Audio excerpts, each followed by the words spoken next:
नमस्कार। जगतगुरु भगवान श्री कृष्ण जी के चरणों में कृतज्ञतापूर्वक वंदन करता हूँ। सनातन संस्था एवं हिंदू जनजागृति समिति की ओर से धर्म संवाद के इस विशेष कार्यक्रम में मैं कार्तिक सालुंके आप सभी का हार्दिक स्वागत करता हूँ। बंधुओं, पिछले कुछ दिनों से हमने धर्म संवाद की इस विशेष कार्यक्रम में धर्म विज्ञान यह नई मालिका प्रारंभ की है। इस मालिका का उद्देश्य यही है कि जो विज्ञानवादी और बुद्धिजीवी है उनको धर्म के बारे में जानकारी मिले और जो हिंदू धर्म प्रेमी है, धर्म को मानने वाले हैं, इनको धर्म के विषय में स्वाभिमान निर्माण हो। इस उद्देश्य को लेकर हमने अलग अलग विषय इस मालिका में लिए। इसमें हमने ये समझ कर लिया कि हमारी प्राचीन हिंदू संस्कृति कितनी वैज्ञानिक थी, हमारे गुरुकुल कितने प्रगत थे, हमारे जो प्राचीन ऋषि मुनि थे वो किस प्रकार से वैज्ञानिक थे और उन्होंने किस प्रकार से नए नए संशोधन किए थे, और ये हमने सब जानकर लिया।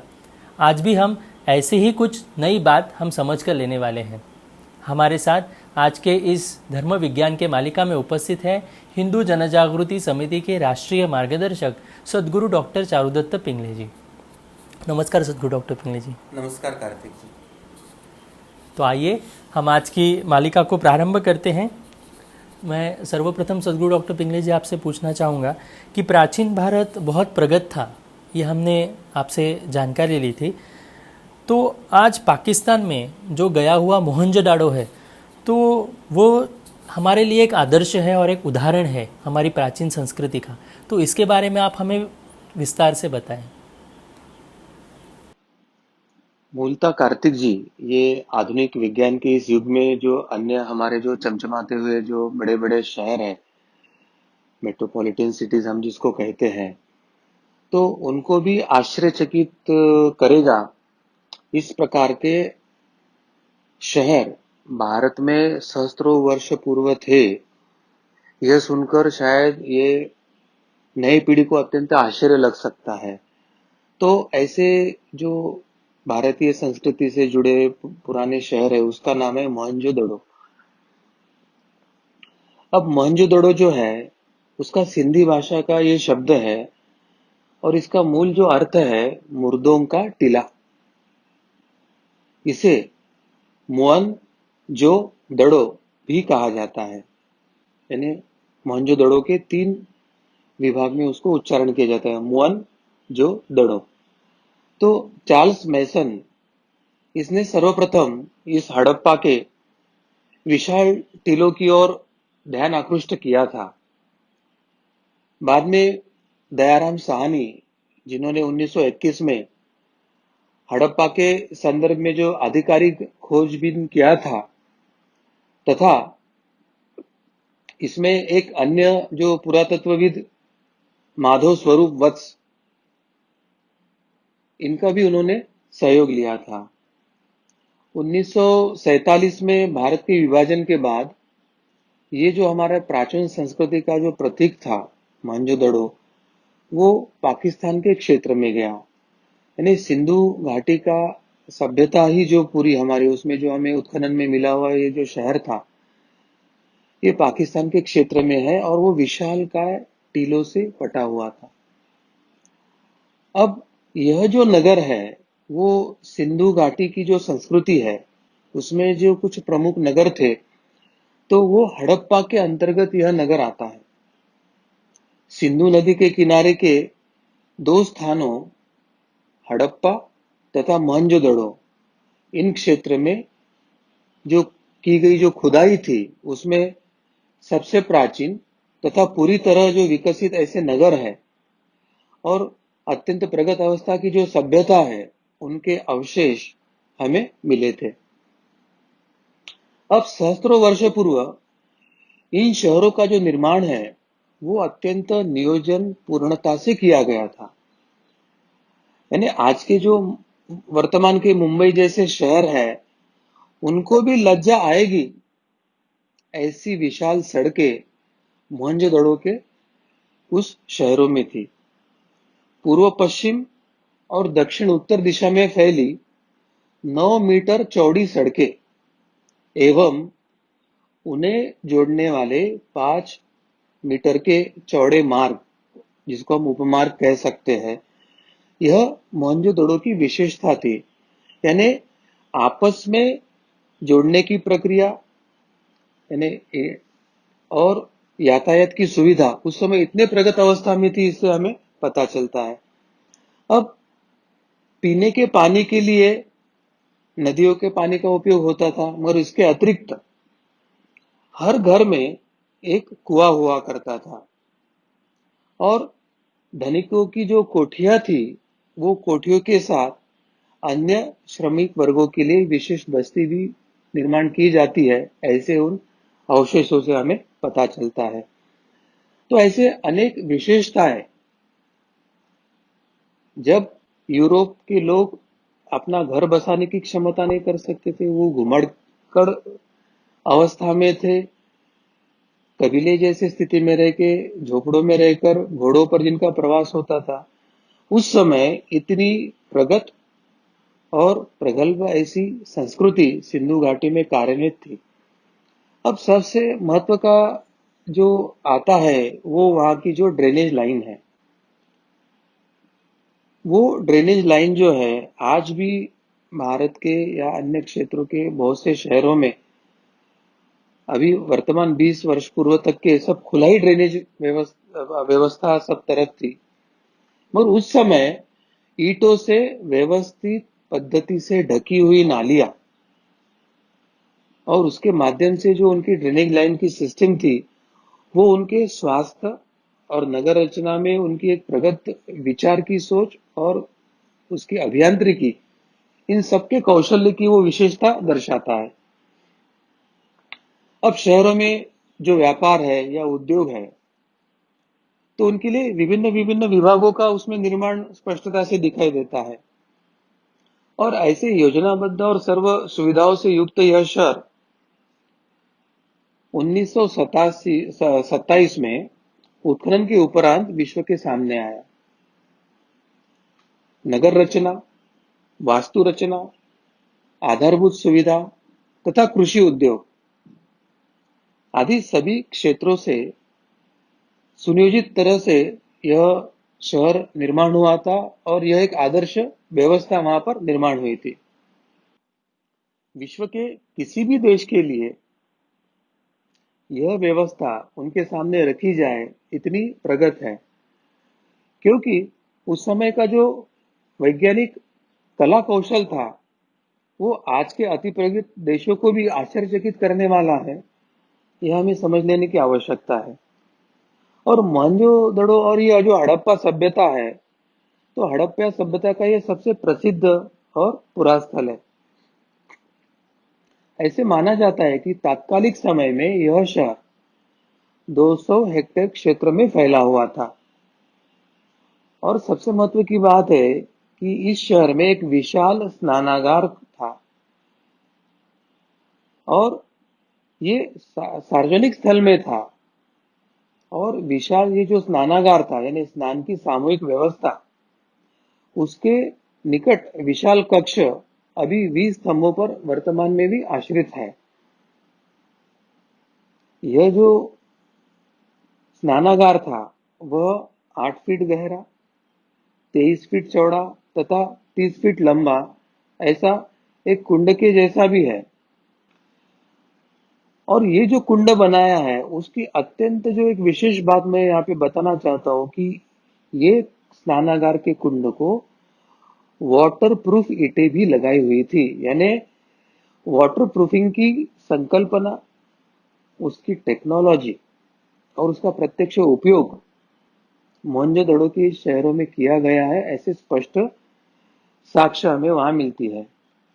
ऐसे माना जाता है कि इसका इस्तेमाल सार्वजनिक रूप से नहाने के लिए किया जाता था। मोहनजोदड़ो से प्राप्त विशाल स्नानागार में जल के रिसाव रोकने हेतु ईंटों के ऊपर जिप्सम के गारे के ऊपर चारकोल की परत चढ़ाई थी। यानी जैसे इलेक्ट्रोप्लेटिंग करते हैं, वैसे जिप्सम और जिप्सम के गारे में चारकोल को मिलाकर उस पर परत चढ़ाई गई थी, जिससे यह भी पता चलता है कि चारकोल यानी जो उच्च कोटि का जो कोयला है, उसके संबंध में उसकी उपयोगिता, उसका उपयोग और प्रायोगिक भाग उस समय के हमारे जो प्रगत मानव थे, हमारे संस्कृति परंपरा के जो वैज्ञानिक थे, वो उसको अच्छी तरह से जानते थे। यानी वाटर प्रूफिंग है, परत चढ़ाने की प्रक्रिया जानते हैं। इस नगर की सड़कों और गलियों में आज भी हम घूम फिर कर उसको देखा जा सकता है, और यहाँ की दीवारें और सड़कें आज भी काफी मजबूत स्थिति में हैं। तो ये एक बड़ी आश्चर्यकारक बात है कि इतने हजारों सहस्त्रों वर्षों के बाद आज भी वो यथास्थिति में है और आज भी मजबूत स्थिति में है। तो उनकी गुणवत्ता, क्वालिटी कितनी उच्च कोटि की होगी, यह हमें इससे समझ में आता है। अब विश्व के सबसे प्राचीन सिंधु घाटी जो सभ्यता है, उसका हमारे जीवन में या भारतवर्ष के जीवन में महत्व क्या है? तो सिंधु घाटी सभ्यता के आधार पर ही हिंदू शब्द का प्रारंभ हुआ है। सिंधु घाटी सभ्यता यह विश्व की प्राचीनतम नदी के परिसर में, यानी नदी घाटी सभ्यताओं में से जो निर्माण हुए, वो एक प्रमुख सभ्यता है। ये सभ्यता मुख्य रूप से आज के उत्तर पूर्व अफगानिस्तान, पाकिस्तान के उत्तर पश्चिम और भारत के उत्तर क्षेत्र में फैली हुई थी। प्राचीन मिस्र और जो मेसोपोटामिया है, इनकी जो प्राचीन सभ्यता है, तो इन सभ्यता के साथ यह मोहनजोदड़ो की भी प्राचीन दुनिया की यह एक सभ्यता है। ये तीनों शुरुआती कालक्रमों में एक साथ ही थी, ऐसे हम समझ सकते हैं। मगर इन तीनों में से आज सबसे व्यापक तथा सबसे चर्चा में कौन सी है? तो ये सिंधु घाटी की मोहनजोदड़ो की जो सभ्यता है, वही चर्चा में है। आईआईटी खड़गपुर और जो भारतीय पुरातत्व विभाग के वैज्ञानिक है, उनके मुताबिक यह जो सभ्यता है, वो 5,500 साल नहीं बल्कि 8,000 साल पुरानी है। और इस परिप्रेक्ष्य में अगर हम समझने का प्रयास करते हैं, तो मिस्र और मेसोपोटामिया की जो सभ्यता है, तो उसके पहले की ये सिंधु घाटी सभ्यता है, यह सिद्ध होता है। मिस्र की जो सभ्यता है, ईसा पूर्व 7,000 से ईसा पूर्व 3,000 तक के होने के उसके प्रमाण मिलते हैं। और जबकि मेसोपोटामिया की जो सभ्यता है, वो ईसा पूर्व 6,500 से ईसा पूर्व 3,100 तक अस्तित्व में थी, ऐसे हमें प्रमाण मिलते हैं। तो ये दोनों की तुलना में देखें तो ये सिंधु घाटी की जो हड़प्पा और मोहनजोदड़ो की संस्कृति है, यह उससे पुरातन है, ऐसे स्पष्ट होता है।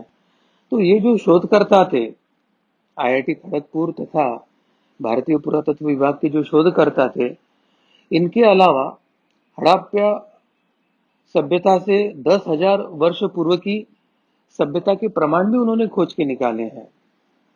और इन वैज्ञानिकों का यह शोध, जो प्रतिष्ठित जो रिसर्च पत्रिका है नेचर, ये अनुसंधान को प्रसिद्ध करने वाले पत्रिका में उन्होंने प्रत्यक्ष प्रकाशित भी किया है।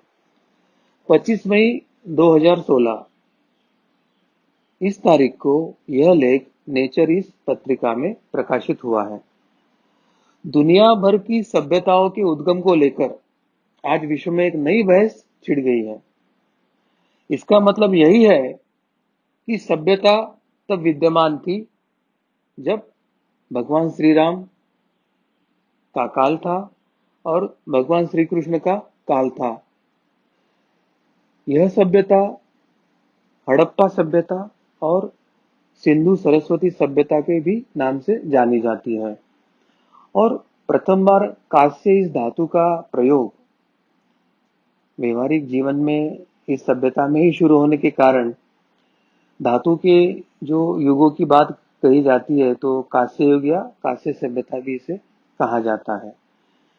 सिंधु घाटी सभ्यता के 1400 केंद्रों की खोज की जा सकी है, जिसमें 925 जो केंद्र है वो भारत में है। 80% जो स्थल है वो सरस्वती नदी और उसकी जो सहायक नदियां हैं, उसके इर्द गिर्द या आसपास है। अभी तक कुल खोजों में से 3% स्थलों का ही उत्खनन हो पाया है। सिंधु सभ्यता का क्षेत्र अत्यंत व्यापक क्षेत्र था। यह सिंधु नदी के किनारे बसने वाली सभ्यता थी, परंतु विभिन्न क्षेत्र के भौगोलिक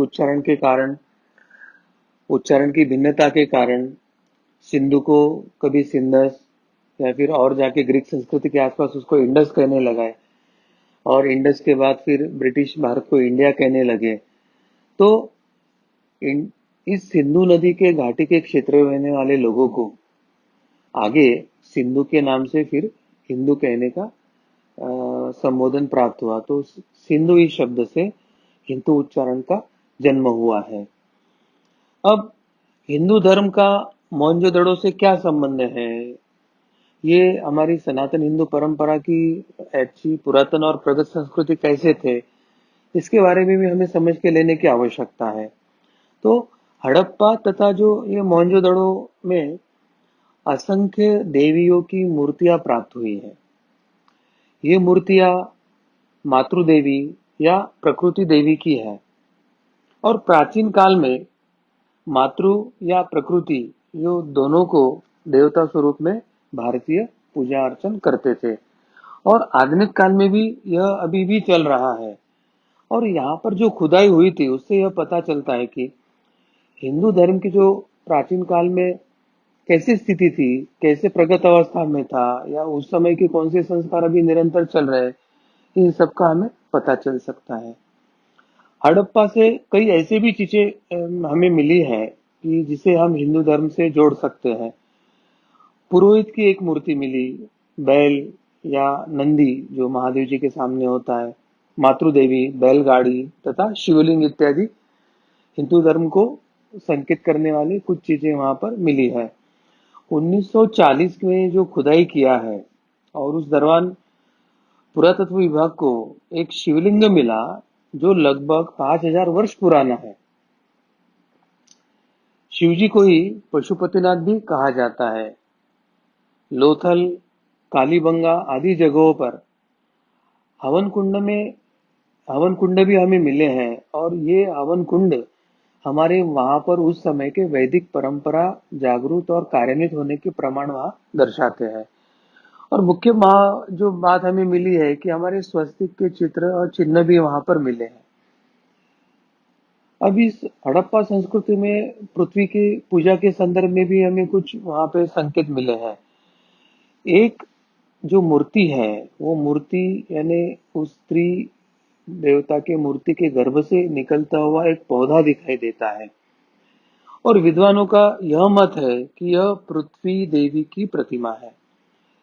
और पृथ्वी देवी का जो निकट संबंध है, पौधों का जन्म और उससे वृद्धिंगित होना, तो पृथ्वी देवता के ये कार्य से संबंध भी संकेत उसमें से हमें मिलता है। और इसलिए इस मूर्ति के माध्यम से हमें यह पता चलता है कि धरती की उर्वरता को समझने की क्षमता, और फिर उसकी पूजा किस तरह से हमारे पूर्वज करते थे, वो हमें यह मूर्ति के वजह से पता चलते हैं। और जिस तरह मिस्र के जो लोग हैं नील नदी को देवी आइसिस करके संबोधित करते थे, तो उसी तरह से हमारे इस भारतीय हिंदू परंपरा में भी भूमाता को देवी के स्वरूप में पूजा जाता था। अब हमारे जो कुछ वैदिक सूत्र है उसमें पृथ्वी माता के स्तुति भी आती है, इसलिए पृथ्वी माता देवता है, और पृथ्वी की स्तुति में वेदों की भी साक्ष्य वहां मिलती है हमें। अब सबसे महत्व की बात जो हमें ध्यान में आती है, वो इस संस्कृति में हमको जो शिवजी मिले हैं, वो 4 मुख होने वाले शिवजी की पूजा वहां की जाती है। सिंधु घाटी सभ्यता के नगरों में एक सील पाया गया है, यानी कि मुद्रा जैसी होती है, राज मुद्रा, या जो सरकारी कामकाज में उपयोगी की जाती है। उस मुद्रा में एक योगी का चित्र है, और वो 3 या 4 मुख वाला वहां दिखता है। तो कई विद्वान यह मानते हैं कि यह जो योगी है वो साक्षात भगवान शिव है। और हमारा जो मेवाड़, राजस्थान का जो मेवाड़ क्षेत्र है, वो कभी हिंदू घाटी सभ्यता की सीमा में ही था। और वहां आज भी चार मुख वाले शिव के अवतार एकलिंगनाथ जी की पूजा होती है। यानी ये जो महाराणा प्रताप या मेवाड़ क्षेत्र में एकलिंगनाथ जी की जो पूजन होता है, वो चार मुख वाले शिव अवतार की ही वहां पर पूजन होती है। और मुख्यतः ये क्षेत्र पुरातन काल में सिंधु घाटी सभ्यता के ही अंतर्गत आने के कारण उसमें एक समानता हमें दिखती है। अब इस हड़प्पा संस्कृति में दाह संस्कार की क्या परंपरा है, उसकी हमारे हिंदू धर्म से क्या संबंध है, वह भी हमें समझ कर लेने की आवश्यकता है। तो सिंधु घाटी सभ्यता के जो लोग हैं, वो शवों को दहन यानी अग्नि से जलाया करते थे। इसके स्पष्ट प्रमाण मिलते हैं, क्योंकि मोहनजोदड़ो और हड़प्पा जैसे नगरों की जो आबादी है, वो करीब करीब 50,000 थी। और फिर भी केवल वहां पर 100 के आसपास ही कब्रें मिलती है। मतलब जिसको दफनाया गया ऐसे जो अवशेष है, वो 100 के आसपास ही मिलते हैं। इसका मतलब अन्य जो मृत्यु होते थे, उन मृत्यु में दाह संस्कार, अग्नि संस्कार ही प्राथमिकता से होता था। इसके और हमारी ये संस्कृति इशारा करती है। और इससे यह भी स्पष्ट होता है कि सिंधु घाटी संस्कृति या हिंदू संस्कृति या सनातन परंपरा की संस्कृति से निगड़ित थी। और वो जो कुछ अभी विश्व में उपलब्ध संस्कृतियों का इतिहास है, उसमें सबसे पुरातन थी, वो अत्यंत प्रगत थी। वैज्ञानिक अनुसंधान उसमें प्रबल था। उसके रास्ते, उपमार्ग, इनकी जो योजना है, वहां की गटर से मतलब ड्रेनेज सिस्टम, ये जो है, वो उस समय इतनी प्रगल्भ और इतनी विचारणीय अवस्था में थी कि वैसी व्यवस्था आज भी भारत के अनेक क्षेत्र में नहीं है। ऐसे हमें मतलब कहना पड़ रहा है, ये हमारा दुर्भाग्य है। तो ये है हमारे सिंधु घाटी संस्कृति की श्रेष्ठता। जी। सदगुरु डॉक्टर पिंगले जी, मोहनजोदड़ो से जो प्राप्त वस्तुएं थी, तो उससे हमारी नगर रचना या फिर हमारी वास्तु रचना के अलावा जो विभिन्न कलाओं में या उत्पादन निर्मित में भी हम कितने प्रगत थे, तो ये सिद्ध हुआ है। तो इसके विषय में भी आप हमारे दर्शकों को थोड़ी जानकारी दें। ये बहुत महत्व का प्रश्न है। यानी संस्कृति प्रगत, प्रगल्भ, वैज्ञानिक धरातल पर केवल पौराणिक या ग्रंथों के आधार पर नहीं, तो एक मानवीय जीवन को जो भौतिक अंग से भी एक उपलब्धता चाहिए, उन तीनों धर्म, अर्थ, काम, मोक्ष हो, या भौतिक या आध्यात्मिक जीवन के परिप्रेक्ष्य में हो, सभी क्षेत्र में वो अत्यंत प्रगत अवस्था में थे। अब इस हड़प्पा या मोहनजोदड़ो के शहरों में किस प्रकार के बर्तनों का उपयोग हो सकता है या होता था, वो अभी हम समझ लेंगे। तो मोहनजोदड़ो में जो हड़प्पन विज्ञान उस समय था, वो अत्यंत प्रगत अवस्था में था। ईसा पूर्व 5 सहस्त्र वर्ष पूर्व भी उस संस्कृति में मिट्टी के बर्तनों का प्रयोग होता था। इसका मतलब मिट्टी को जमाकर उसके बर्तनों में परिवर्तित करके बर्तनों का भोजन बनाना या अन्य उपयोगी के लिए बर्तन बनाने की विधि, प्रक्रिया, निर्माण और उपयोगिता सभी के बारे में वहां पर उस समय अच्छा प्रचलन था। काली मिट्टी, लाल मिट्टी या हड़प्पा, गेरू आदि से जो बनाए गए थे, ऐसे बर्तनों का उस समय उपयोग किया जाता था। अब बर्तनों को विशिष्ट आकार देने की प्रक्रिया करना, यह भी एक अभियांत्रिकी या एक तांत्रिक ही क्षमता की आवश्यकता होती है। और उस समय जो कुम्हार थे, वो बर्तन को आकार देने हेतु चक्के या पहिए का उपयोग करते थे। ये वो संस्कृति से स्पष्ट होता है। अब उस बर्तनों को सेकने के लिए 4 बाय 6 फुटों की जो भट्टी, छोटी छोटी भट्टियां थी, वो उस समय उपयोग में लाई जाती थी। और ये भट्टियों की उपयोगिता और बनाने की प्रक्रिया, उस उत्खनन करते समय उसके प्रत्यक्ष प्रमाण हमें मिले हुए भी है।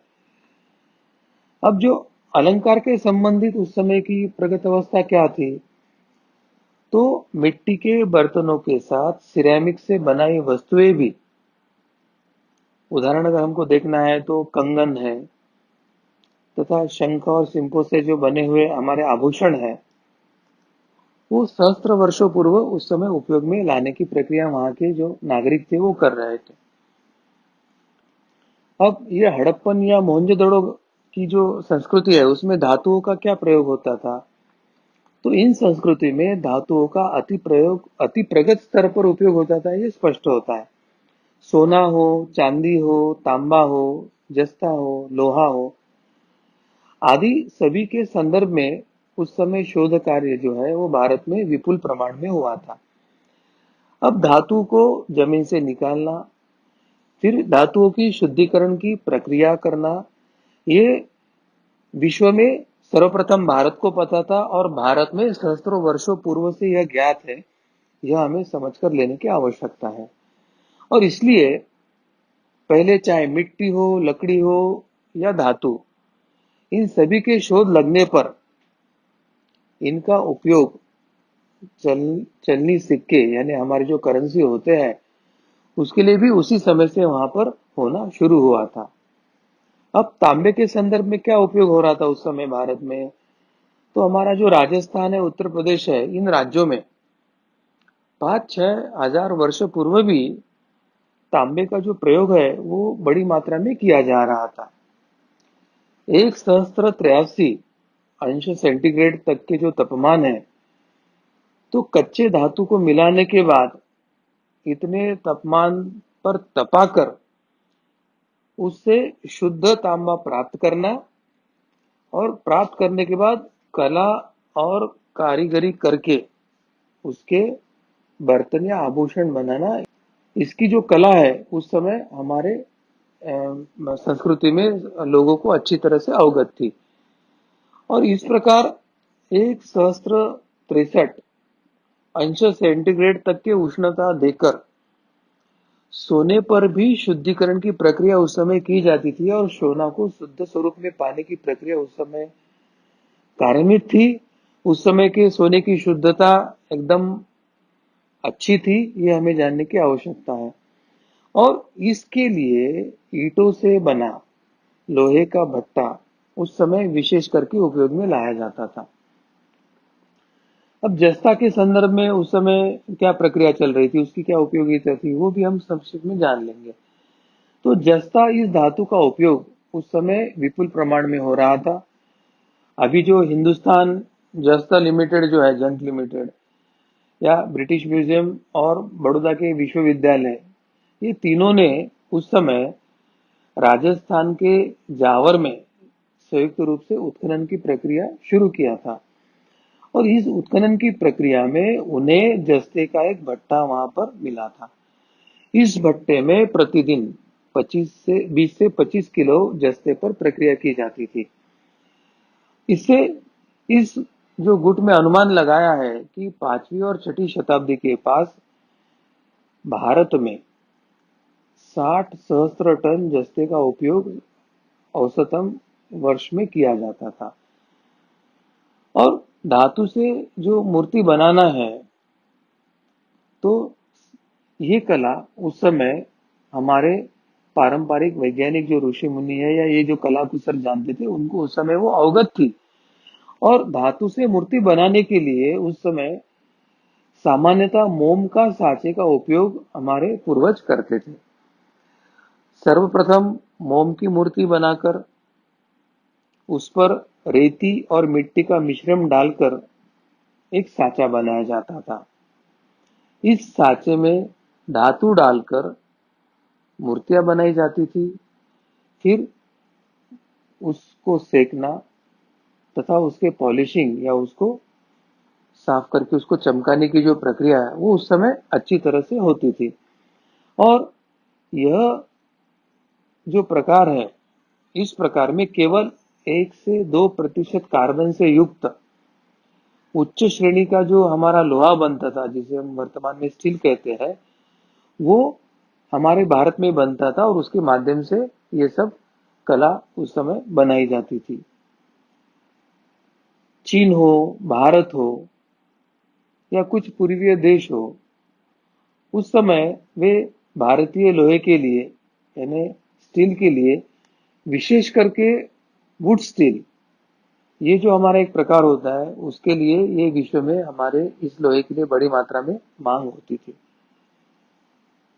अब भारत में जो कपास और कपड़े का जो उत्पादन हो रहा था, तो ईरान के लिए हमारा जो भारत देश है वो कपास और कपड़े का एक बड़ा हाट यानी एक बड़ा बाजार था।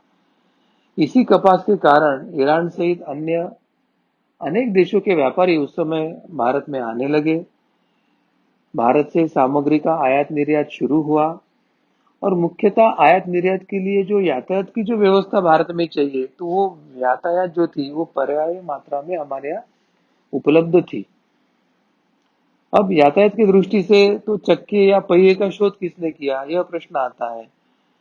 तो यातायात के लिए पहिया या चक्का जो है, तो इसका शोध भारत में ही लगा था। और जैसे ही भारत में शोध लगा था, तो उसके विविध प्रकार के उपयोग करना भारत में ही प्रारंभ हुआ था।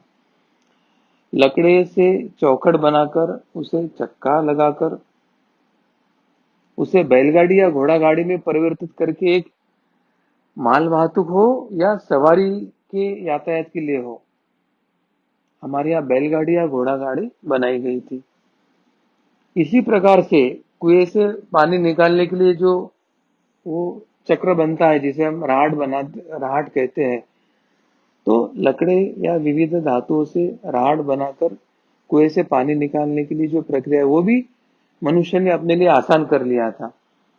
ईसा पूर्व 350 में भारत में कुएं से पानी खींचने के हेतु राहट का प्रयोग विपुल प्रमाण में सब तरफ होता था।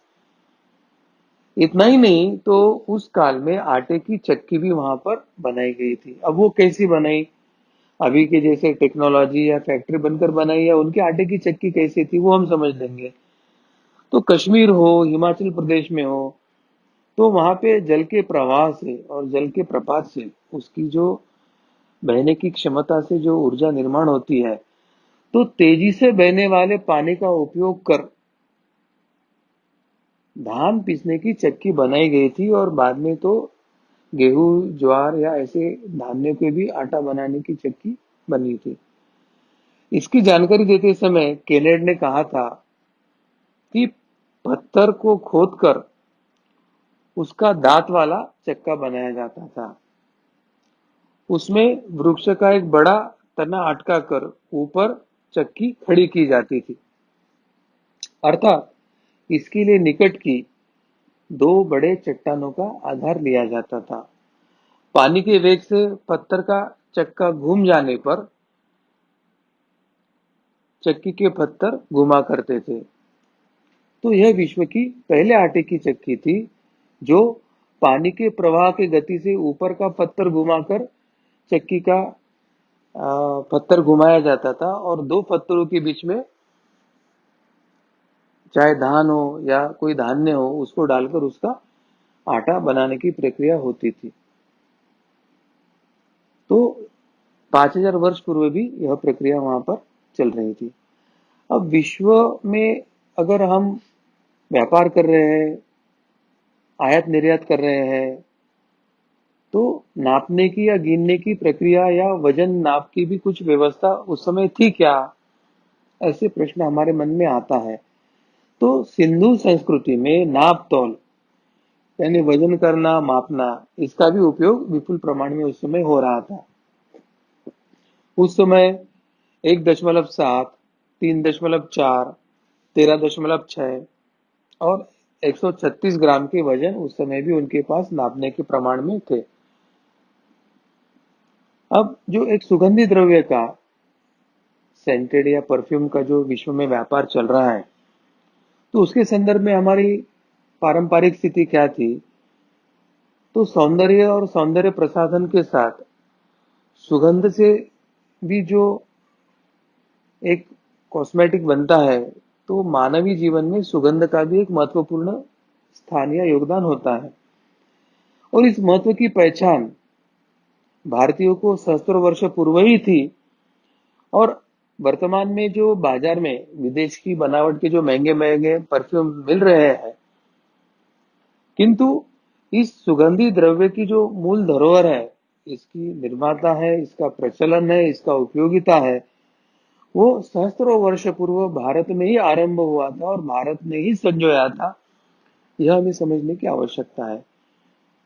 इसके साथ त्वचा रक्षक जो पदार्थों की निर्मित करते समय सुगंधी फूल हो, वनस्पति हो आदि से सुगंधी द्रव्य भारत में निर्माण होने लगे थे। सुगंधी तेल, सुगंधी चूर्ण या जिसे हम पाउडर कह सकते हैं, या सुगंधी द्रव्य या जिसे हम सेंट या परफ्यूम कह सकते हैं। तो इन संदर्भ में भारत का जो कन्नौज क्षेत्र था या कन्नौज नाम का एक तात्कालिक जो शहर था, वह अत्यंत विख्यात था और सुगंधी द्रव्य तब भी एक कुटीर उद्योग के माध्यम से उस समय स्थापित था और वहीं से सब तरफ सुगंध द्रव्यों का आयात निर्यात होता था। तो कन्नौज नामक जो तात्कालिक शहर है, वो कन्नौज जो क्षेत्र जिसे कह सकते हैं या कन्याकुब्ज ब्राह्मण जो एक प्रचलित जाति है, तो वो वर्तमान में भारत का कानपुर क्षेत्र है। और उस क्षेत्र में उस समय ये सुगंधी द्रव्यों का व्यापार उस समय वहां पर होता था। अब ईंटों का उपयोग तथा जल निकास की जो प्रणाली है, उसके संदर्भ में ये संस्कृति में क्या स्थिति थी। हमारी पारंपरिक जो सिंधु घाटी की पुरातन हिंदू संस्कृति है, सनातन संस्कृति है, उसकी आध्यात्मिक विकास या आध्यात्मिक उसका जो तथ्य या प्रमाण है प्रगल्भता की, उसके साथ वैज्ञानिक विकास के क्या तथ्य या प्रमाण हमको इस घाटी में मिलते हैं, वो हम अभी यहाँ पर देख रहे हैं। तो ईंटों का उपयोग और जल निकास के संदर्भ में क्या प्रणाली थी। तो हड़प्पा संस्कृति के नगरों में ईंटों का इस्तेमाल यह अन्य संस्कृति की तुलना में एक विशेष बात थी, क्योंकि इस समय के जो मिस्र के जो भवनों में धूप में सूखी हुई ईंट का ही केवल प्रयोग हुआ करता था। समकालीन जो मेसोपोटामिया की जो संस्कृति है, उसमें पक्की ईंटों का प्रयोग मिलता तो है, पर इतने बड़े पैमाने पर नहीं जितना सिंधु घाटी के सभ्यता में प्रयोग का प्रमाण मिलता है। और मोहनजोदड़ो की जो जल निकास प्रणाली थी, वो अत्यंत अद्भुत थी। लगभग हर नगर के हर छोटे या बड़े मकान में प्रांगण या स्नानागार होता ही था। कालीबंगा के अनेक घरों में उनके अपने अपने कुएं भी हुआ करते थे। अब घरों का पानी बहकर सड़क तक आना, उसके लिए एक वहां पर व्यवस्था होती। तो यहाँ आने के बाद वो सड़क के नीचे जो मोरिया या नालियां बनी थी, या हम कहते हैं कि कंसील ड्रेनेज सिस्टम बनी थी, वहां तक ये पानी बहकर जाकर वो कॉमन ड्रेनेज से आगे बहकर निकलता था। तो ये जल निकासी या ड्रेनेज की जो सिस्टम थी, वो एक सिंधु घाटी की प्रगल्भ सिस्टम थी। और अक्सर ये जो मोरिया या ये ड्रेनेज की जो नालियां थी, वो ईंटों और पत्थर की सिल्लियों से ढकी होती थी। यानी स्वास्थ्य का भी विचार किया गया था, या उससे आने वाले दुर्गंध या देखने से होने वाले परिणामों का भी विचार किया था। और ईंटों से या पत्थरों की सिल्ली से वो ढक के रखने की उस समय भी उनकी वैचारिक प्रगल्भता वहां सुस्पष्ट होती है। तो उस समय भी उन्होंने नालियों या मोरियों के लिए मैनहोल्स या नरमुखे बनाए थे। इसका मतलब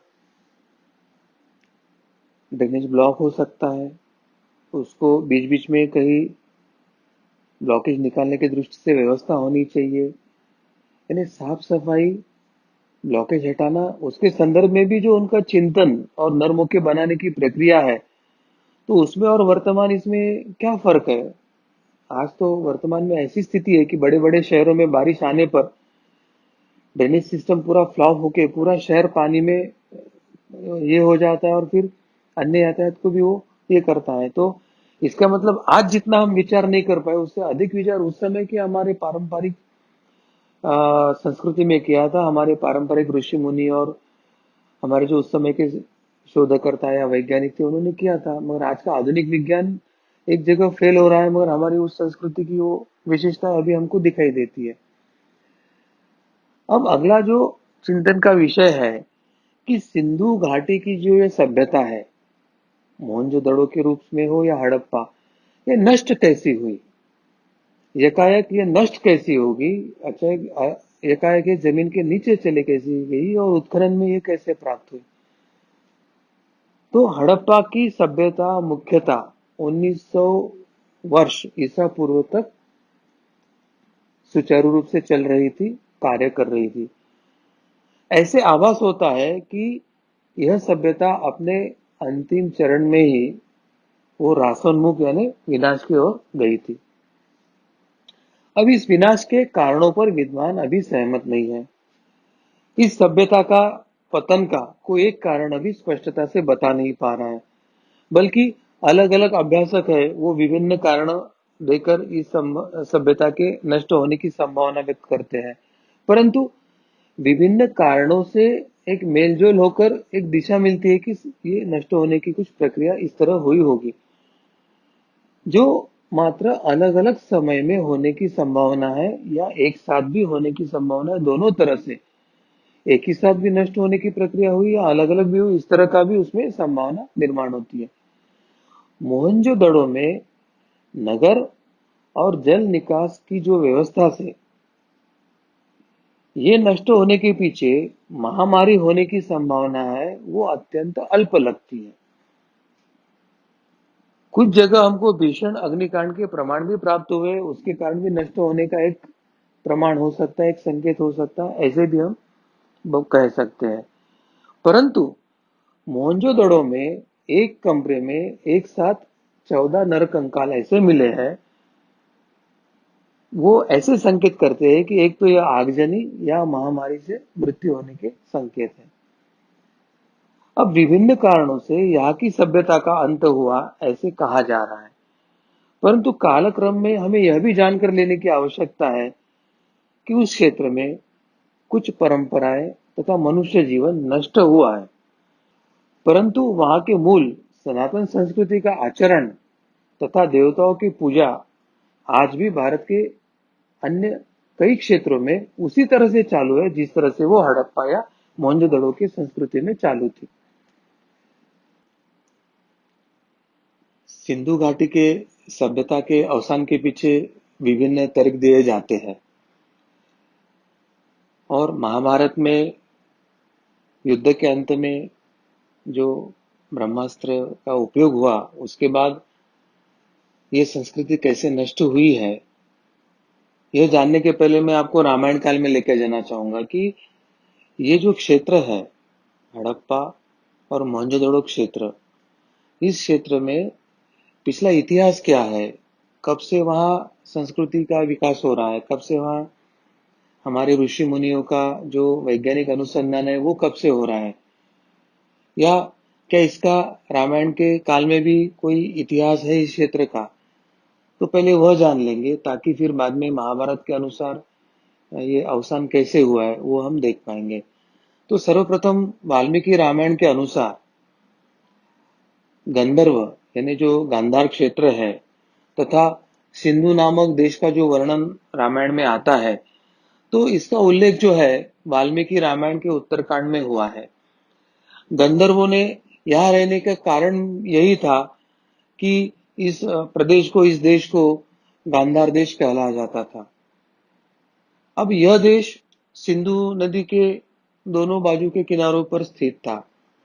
गंधर्वों के उत्पात के कारण, मतलब उसका जो पड़ोसी देश था कैकेयी देश, या कैकेयी देश का जो राजा था यानी महारानी कैकेयी का जो वो देश था, प्रदेश था, तो कैकेयी देश के राजा ने श्री रामचंद्र जी की सहायता से उस गंधर्वों के देशों को, गांधार देशों को उस समय जीत लिया था।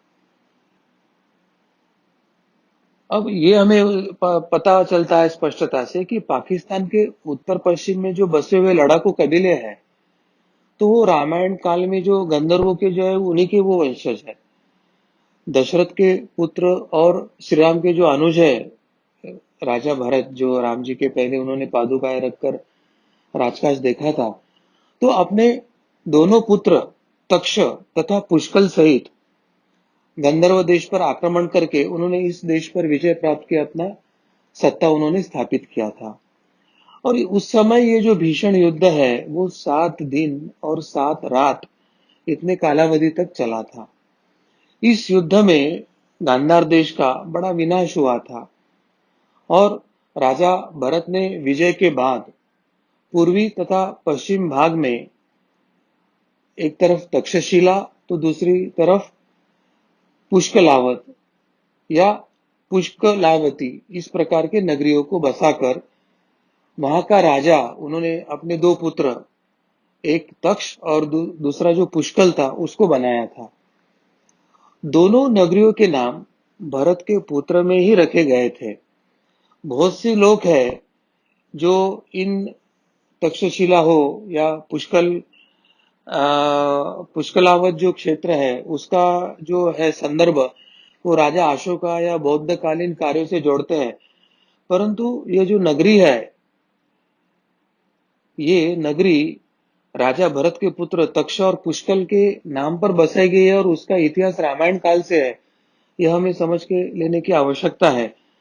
वाल्मीकि रामायण में वर्णित है कि 5 वर्षों तक राजा भरत वो इसी क्षेत्र में ठहरे थे। गंधर्व देश के इन नगरियों को उन्होंने अच्छी तरह से बसाया था और फिर अयोध्या वो वापस लौट गए। है ना। हम जो हड़प्पा और मोहनजोदड़ो संस्कृति की बात कर रहे हैं या सिंधु घाटी की संस्कृति की बात कर रहे हैं, तो इस संस्कृति के उत्थान के पीछे राजा रामचंद्र जी के भाई भरत जी और उनके पुत्र और उनके परंपरा से वहां पर वो नगर बसाने की और वो सुसंस्कृत बनाने की प्रक्रिया चल रही थी। तो उस समय भी वो क्षेत्र कितना विकसित, प्रगतिशील और वैज्ञानिक दृष्टि से भी प्रगतिशील था, ये हमें पता चलता है। तो इन दोनों नगरियों का और उनकी जो समृद्धि है, उनकी जो शोभा है, इसका वर्णन हमें रामायण के उत्तरकांड में स्पष्टता से मिलता है। वाल्मीकि रामायण में हमें हमको बता सकते हैं। अभी जो आप जो श्लोक देख रहे हैं स्क्रीन पर, उसमें कहा है कि रघुवंश में भी गंधर्वों के जो देश है उस देश को सिंधु देश कहा गया है। यानी गंधर्वों का जो देश है जिसमें भरत ने अपनी सत्ता स्थापित किया था, वो गंधर्वों के देश को सिंधु देश कहा जाता है। और वो सिंधु देश इसलिए कहा जाता था कि वो सिंधु नदी के घाटी के दोनों बाजू में वो बसा हुआ था। अब ये जो दूसरा श्लोक आप देख रहे हैं उसमें जो वर्णन आ रहा है उसका जो बात आती है कि वर्तमान काल में तक्षशिला पाकिस्तान के रावलपिंडी से, तकसीला और पुष्कलावती वर्तमान में पाकिस्तान के पेशावर जिले में चरसड्डा के रूप में वो अभी जानी जाती है, ऐसे संदर्भ आते हैं। तो मूलतः ये जो लग रहा है कि ये सिंधु घाटी ये 5-6 हजार वर्ष पूर्व की है, तो इसके विनाश का कालावधि 5-6 हजार वर्ष पूर्व का निश्चित हो सकता है। परंतु वो वहां पे संस्कृति फलने फूलने, वो प्रगत होना, विकसित होना, विकसनशील होना, वहां पे आध्यात्मिक पारलौकिक परिप्रेक्ष्य में विकसित होना है और आधुनिक उस समय का जो पारंपरिक धर्म आधारित विज्ञान था उसके दृष्टि से विकसित होना है। तो इसका इतिहास तो प्रत्यक्ष रामायण काल के भरत के पुत्रों के और उनके नाम पर बसाए गए इन नगरियों से हमें पता चलता है। अब हम महाभारत के अनुसार ये संस्कृतियों का अवसान कैसे हुआ है उसके संदर्भ में आगे जान लेंगे। हमने प्रारंभ में देखा कि सिंधी भाषा के अनुसार मोहनजोदड़ो का जो मतलब है वो है मौत का टीला, यानी मोहनजोदड़ो को मौत का टीला कहा जाता है। और वर्तमान में यह जो क्षेत्र है वो आज का जो पाकिस्तान अफगानिस्तान है वो क्षेत्र में ये मूलतः ये अभी सभ्यता दिखाई देती है। अब महाभारत के संदर्भ में अगर हम अभ्यास करें, ये जो कुरुक्षेत्र है जिस क्षेत्र में महाभारत हुआ ऐसा कहा जाता है, वो मथुरा अयोध्या से लेकर कम्बोज यानी अफगानिस्तान का जो उत्तरी इलाका है उसके बीच वाला जो पूर्ण क्षेत्र उसे कुरुक्षेत्र कहा जाता था। उस काल में कुरुक्षेत्र ये बहुत बड़ा क्षेत्र का संबोधन था। और आजकल जो कुरुक्षेत्र शहर की हम बात करते हैं, चर्चा करते हैं, वो एक हरियाणा का अत्यंत छोटा सा क्षेत्र है जो किसी शहर या किसी बस्ती को कहा जाता है। और उस काल में सिंधु और सरस्वती के बीच में जो क्षेत्र था उसे कुरुक्षेत्र इसलिए कहा जाता था क्योंकि कुरुवंशीय लोग जो थे वो उस क्षेत्र में रहते थे। तो कुरुवंशीय जिस क्षेत्र में रहते थे उस क्षेत्र को कुरुक्षेत्र कहा जाता था। और आज का वर्तमान जो शहर है वो एक शहर का नाम है। तो यह सिंधु जो घाटी है और इस सिंधु घाटी की जो सभ्यता है या सिंधु घाटी की सभ्यता, ये मोहनजोदड़ो, ये जो शहर बसे थे, जो उस काल में मध्य प्रदेश के नर्मदा घाटी तक फैले हुए थे। सिंधु घाटी की सभ्यता के मोहनजोदड़ो या हड़प्पा आदि जो स्थानों की जो प्राचीनता है, या उनके जो अनेक रहस्य है जो आज भी सुलझाया नहीं जा सके हैं, जो आज भी हमारे लिए पहेली बन चुके हैं, या आज भी हमारे लिए एक चमत्कार जैसी चीजें बनी हुई है, तो मोहनजोदड़ो सिंधु नदी के दो टापुओं पर स्थित ये शहर है। और जब पुरातत्व शास्त्रियों ने पिछली शताब्दी में मोहनजोदड़ो के स्थल की खुदाई तथा उस अवशेषों का निरीक्षण किया, तो उन्होंने देखा था कि वहां की गलियों में नरकंकाल पड़े हुए हैं। कई अस्थि पंजर चित अवस्था में लेटे हुए हैं। चित यानी कुछ पीठ के बल पे है। और कई अस्थि पंजर है जो एक दूसरे के हाथ इस तरह पकड़ के रखे हुए मिलते हैं, मानो किसी विपत्ति में उन्हें अचानक उच्च अवस्था में पहुंचा देने के कारण, भय के कारण उन्होंने एक दूसरे के हाथ जकड़ के रखे थे, और उस अवस्था में ही उनका मृत्यु हुआ था।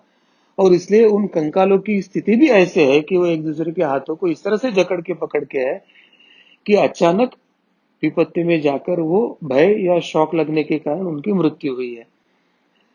उन नरकालों पर कुछ रेडियो एक्टिव यानी किरणोत्सर्ग के हुए ऐसे चिन्ह भी पाए गए हैं। मोहनजोदड़ो स्थल के अवशेषों पर नाइट्रिफिकेशन के जो चिन्ह पाए गए हैं, उनका अद्यपि कोई कारण हमें स्पष्ट नहीं हुआ है, क्योंकि ऐसी अवस्था केवल अणु विस्फोट के पश्चात में होती है, ऐसे वर्तमान आधुनिक युग के जो संशोधन है या वैज्ञानिक है वे कहते हैं। और ऐसे भी माना जाता है कि महाभारत काल में ब्रह्मास्त्र छोड़ने के कारण यह सभ्यता नष्ट हुई होगी। और ब्रह्मास्त्र की जो तुलना है वो वर्तमान में हम परमाणु बम के विस्फोट की शक्ति के साथ हम कर सकते हैं। ये जो श्लोक में महाभारत के बताया है कि ब्रह्मास्त्र छोड़े जाने के बाद भयंकर वायु जोरदार तमाचे मारने लगी, यानी वायु की गति नहीं इतनी थी कि उसके तमाचे या फटकार हमें लगती थी। सहस्त्रवदी उल्का आकाश में गिरे हो, या उल्कापात के समय जैसे प्रकाश होता है और एक साथ बहुत प्रकाश में कुछ आसमान से गिर रहा है, वैसे उस समय दिख रहा था। भूत मात्र को भयंकर महाभय उत्पन्न हुआ था। भूत मात्र यानी मनुष्य ही नहीं तो सजीव या निर्जीव सभी सृष्टि के लिए एक भयंकर उत्पाद उस समय निर्माण हुआ था। ऐसी स्थिति का वर्णन ये श्लोक करता है। आकाश में बड़ा शब्द हुआ और आकाश जलने लगा। शब्द यानी नाद, यानी विस्फोट का जो नाद होता है, तो विस्फोट के बाद जो नाद हुआ और फिर आकाश जलने लगा, यानी आकाश में सब तरफ अंगारे बरसने लगी थी। पर्वत, अरण्य, वृक्षों के साथ उस समय पृथ्वी हिल गई थी, यानी वो विस्फोट की शक्ति इतनी थी कि पृथ्वी के कंपन उस समय स्पष्ट उस समय के लोगों को अनुभव हुए थे। महाभारत का युद्ध आज से लगभग 5300 वर्ष पूर्व हुआ था। और उस दौरान गुरु द्रोण के पुत्र अश्वत्थामा ने भगवान कृष्ण के मना करने के बावजूद भी ब्रह्मास्त्र का प्रयोग किया था। अपने पिता के मारे जाने के बाद अश्वत्थामा बदले की आग में जल रहा था। उसने पांडवों के समूल नाश करने की प्रतिज्ञा ली थी और चुपके से पांडवों के शिविर में जाकर कृपाचार्य तथा कृतवर्मा की सहायता से उसने पांडवों के जो बचे हुए वीर महारथी थे उनको नींद में ही सोते समय मार डाला। केवल यही नहीं, तो उसने पांडवों के पांचों पुत्र के सिर भी काट दिए। अंत में अर्जुन की पत्नी उत्तरा के गर्भ में पल रहे शिशु को उसे याद आई। दूसरी तरफ पुत्रों की हत्या से दुखी द्रौपदी अत्यंत विलाप कर रही थी। और अर्जुन ने जब यह भयंकर दृश्य देखा तो उसका भी दिल दहल गया और उसने भी अश्वत्थामा का सिर काटने की प्रतिज्ञा उस समय ले लिया। अब श्री कृष्ण भगवान अर्जुन के सारथी बनकर उन्होंने अश्वत्थामा का पीछा किया और अश्वत्थामा को उस समय कहीं भी सुरक्षा नहीं मिल रही थी। अर्जुन की प्रतिज्ञा सुनकर अश्वत्थामा वहां से भाग निकले थे और फिर श्री कृष्ण भगवान सारथी बनकर अर्जुन के साथ रथ पे बैठे और उसका पीछा करने लगे। अश्वत्थामा को कहीं भी सुरक्षा मिल नहीं रही थी, तो अंत में मृत्यु के भय से उसने अर्जुन पर ब्रह्मास्त्र का प्रयोग कर दिया। अश्वत्थामा ब्रह्मास्त्र चलाना तो जानता था, पर उसे वापस बुलाना या लौटाना यह शक्ति, यह कला उसमें नहीं थी। उस अति प्रचंड तेजोमय अग्नि को अपनी ओर देखकर अब अर्जुन भी भयभीत हो गया था और उसने कृष्ण से विनती किया कि मुझे बचाइए। तब श्री कृष्ण ने अर्जुन को बताया कि हे अर्जुन, तुम्हारे भय से व्याकुल होकर अश्वत्थामा ने यह ब्रह्मास्त्र तुम पर छोड़ा है। अब इस ब्रह्मास्त्र के कारण तुम्हारे प्राण अभी घोर संकट में है। इसे बचने के लिए तुम्हें भी अपने ब्रह्मास्त्र का प्रयोग अभी करना होगा, क्योंकि अन्य कोई अस्त्र इसका निवारण नहीं कर सकता। अब इस कारण प्रत्युत्तर में अर्जुन ने भी अपने पास जो ब्रह्मास्त्र था वो अश्वत्थामा पर छोड़ा। अब दोनों द्वारा छोड़े गए इन ब्रह्मास्त्रों के कारण उस समय पृथ्वी पर लाखों लोगों की जान चली गई थी। कुछ वैज्ञानिकों की मान्यता है कि पृथ्वी की संरचना या अंतरिकी में जो कुछ हुआ बदलाव था, उसके कारण तथा भूकंप और जलवायु के परिवर्तन के चलते जहां सरस्वती नदी स्वयं भूमिगत हो गई, वहां सिंधु नदी ने अपना मार्ग उस समय बदल लिया था। पहले सिंधु नदी हिमालय से निकलकर कच्छ के खाड़ी में आकर समुद्र को मिलती थी। अब इसका रुख बदलकर वह अन्य दिशा में हो गया। लगभग उसी काल में एक वैश्विक इतना भयंकर सूखा आया था कि जिसके कारण संसार की अनेक सभ्यताएं प्रभावित हुई थी और इसका दक्षिण यूरोप से लेकर भारत तक एक व्यापक भौगोलिक क्षेत्र में असर हुआ था। करीब 2200 ईसा पूर्व वर्ष में मेसोपोटामिया की जो सुमेराई सभ्यता थी वो पूरी तरह उस समय खत्म हो गई। उस समय मिस्र में जो पुराना साम्राज्य था, इस जलवायु के परिवर्तन के कारण वह भी समाप्त हो गया। श्रीमद् भागवत में एक स्थान पर स्पष्टता से कहा गया है कि श्री कृष्ण के जो बड़े भाई थे बलराम, उनके कारण यमुना नदी जो थी उसने अपना रास्ता बदल लिया। इसका मतलब यमुना नदी के रास्ता के बदलाव के संकेत उस समय भगवत गीता में दिए गए हैं। तो ये जो यमुना नदी थी उस समय वो सरस्वती की एक प्रमुख उपधारा थी। अब नॉर्थ कैरोलिना, वहां पर जो स्थित एक एप्पलचियान स्टेट की यूनिवर्सिटी है, उसमें नृविज्ञान यानी एंथ्रोपोलॉजी के जो एक एसोसिएट प्रोफेसर है डॉक्टर ग्वेन रॉबिन्स शुग, उन्होंने अपने एक बयान में कहा है कि ये जलवायु या आर्थिक या जो कुछ सामाजिक परिवर्तन हुआ है, इन सभी ने शहरीकरण या सभ्यता की जो खात्मे की जो प्रक्रिया हुई है उसमें एक अहम भूमिका निभाई है। लेकिन इसके बारे में बहुत कम ही जानकारी तथ्यों के आधार पर उपलब्ध है और इन बदलावों ने किस तरह से इन सभ्यताओं को प्रभावित किया, किस तरह से इन सभ्यताओं को नष्ट किया, इसके बारे में कुछ लिखा या कुछ संदर्भ मिलता नहीं। मगर ये सत्य है कि इन सभ्यता को अचानक नष्ट होने के पीछे कुछ ऐसा तात्कालिक कारण था जिसमें मनुष्य को वहां से स्थलांतरित होने का या अपने बचाने के लिए बहुत कुछ करने के लिए समय मिला, ऐसा नहीं दिख रहा है। परंतु उस सभ्यता में से उसके पूर्व ही जो लोग अन्य क्षेत्र में स्थलांतरित हुए हैं, जैसे हम भारत के अन्य क्षेत्र में सिंधु घाटी सभ्यता की जो पूजा अर्चन पद्धति है, देवता की जो उपासना परंपरा है या पूजा, इसके लिए जो धातु का उपयोग होता है, तो उन धातु के उपयोग की भारत के अन्य क्षेत्र में भी उपलब्धता मिलती है। तो उस समय उस क्षेत्र में रहने वाले जो घाटी संस्कृति में के जो लोग थे, उनको उस समय स्थानांतरण का समय नहीं मिला। वे ये आने वाले संकट से भौचक्के हुए थे, भय के कारण हाथ में हाथ लेकर जो कंकाले मिले हैं, वो उस समय शॉक में जाने के कारण मृत्यु होने के भी संकेत देते हैं। और अन्य जो वास्तुएं हैं जो हमें अभी वो पूरी खड़ी मिलती है, तो ऐसे विध्वंसक कुछ तो हुआ ऐसे नहीं दिखता है। तो महामारी या अग्नि प्रकोप या इस तरह का कुछ तो या किरणोत्सर्ग, युद्ध एक क्षेत्र में हो और उस क्षेत्र में जो किरणोत्सर्ग का प्रभाव हुआ है उसके कारण इनकी मृत्यु हुई है, इस तरह के संकेत हमें जरूर मिलते हैं।